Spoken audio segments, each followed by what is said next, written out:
it's David with No Chaser. Today we're going to talk about reaching out when you are in need. Yay, reaching out is so fun. Now I know what you may be thinking to yourself is, how do I reach out? Why am I going to reach out? Do I really have to? Actually, you know what? I'd rather not. Reaching out is incredibly difficult for a bunch of different reasons. There's a bunch of things in our mind that hold us back, and the difficulty of reaching out can even differ from person to person. Some people happen to be within a community or a circle of family or friends that are more attuned to being able to help them or wanting to or knowing how to. Some people are better at communicative skills, and they're less socially awkward, or they don't have as hard of a time expressing emotions. Regardless of any of those things, though, it's difficult for anybody to do so, because some of the top reasons I can think of is that people don't want to reach out because they feel weak for doing it, which people normally associate with like a guy thing, but that has nothing to do with just like masculinity. It also is just a women feel it too. Just anybody could feel it if they feel less self-sufficient, less capable. That's kind of that idea of where weakness comes from. Another one that I felt a lot for sure was that you don't want to reach out, or you don't want to kind of like unload your problems onto somebody because you don't want them to worry about you. Especially if you're talking about, let's say that you struggled with problems of, mental illness or addiction or anything like that in the past, and your significant other wants you to speak up and, talk about how things are going. Well, you could definitely be reticent to do that because you're like, well, if I tell them everything that's going on in this nut house, then they're going to worry about me. Maybe rightfully so. Maybe they'll overreact, but I don't want to do that. Another reason, again, one that was a go-to of mine is I feel like a burden to people.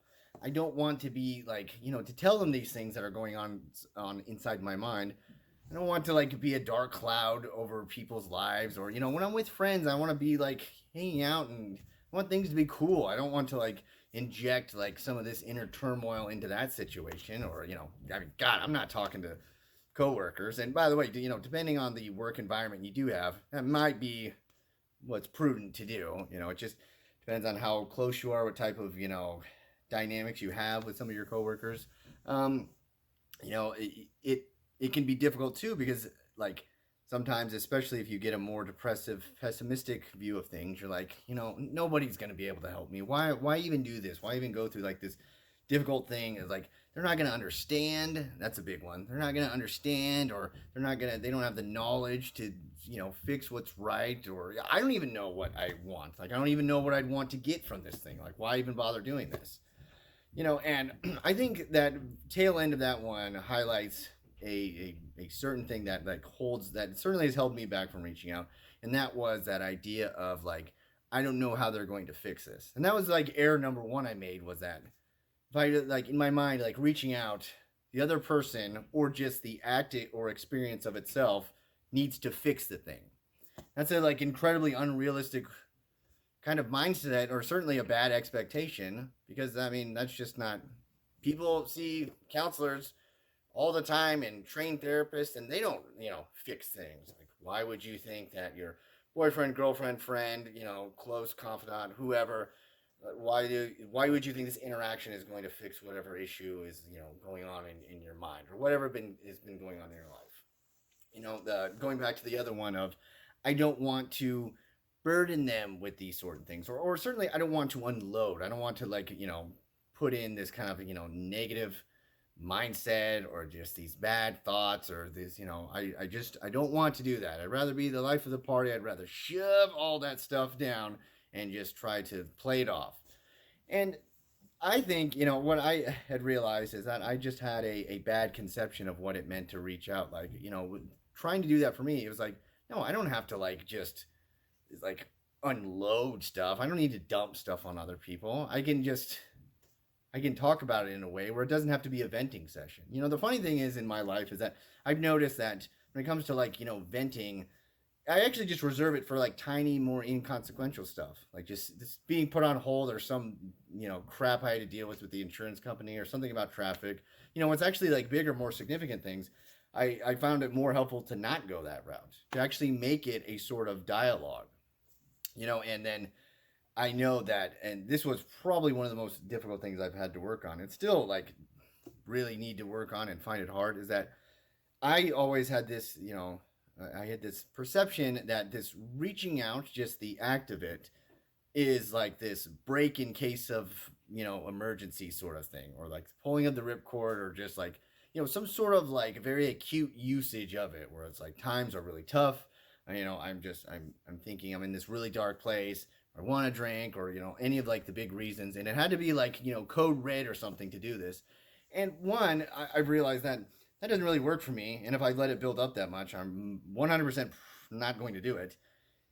And two, if I let it build up that much, I may actually be right in the sense of like worrying other people, or becoming not a burden but burdensome, or just like overloading with someone with way too much, because I myself have let it build up, and that's a lot to put on somebody. I mean, there's a reason they have like certain hotlines or trained professionals that do something when it's like that. What made it very difficult is that when it came to that, if I waited for it to fester and become that thing, I was definitely not going to do it, because I'm like, I'm not going to go through all this stuff with them. And the trick that I've started to learn, what makes it kind of easier, is that you don't do this thing all at once. You just have it built up a little bit. Like, it's not something that's done in just this singular way. It is in a relationship you have with somebody, where you just let on kind of little by little of what's going on in your life, kind of some feelings you have about something, definite like struggles you've had, whether it's just like external struggles or internal ones. And you set the pace for a certain way of being able to open up or talk with somebody, again, not in one fell swoop, but just in being with them and just bringing it up. So I mean, it's just in these more like bite-sized ways, instead of just trying to just drop it all at once. And like I think that is what I've certainly felt, is I always had this you know visualization of my mind of like the reaching out is like the desperate call, reaching for the cell phone, being like, hey man, I need help, dude. And like, I just, one, I knew that wasn't for me the proper way to do it. And two, again, I was never going to do that. Like, if I got that much into like truly crisis mode, I was not going to just be like, hey man, I know we haven't talked for a couple months, and the last time we did, we just like played video games or something. But anyways, I'm on the verge of a breakdown. Like, I that's procrastinating, a way of communicating with somebody for just much too long, and then kind of just exploding at once, again, if you even do it. Like, I know for me, a large part of my life is that I never had really an issue of people I couldn't really go to. Now, maybe they wouldn't want to deal with it the way that I would want to, which might be for the better.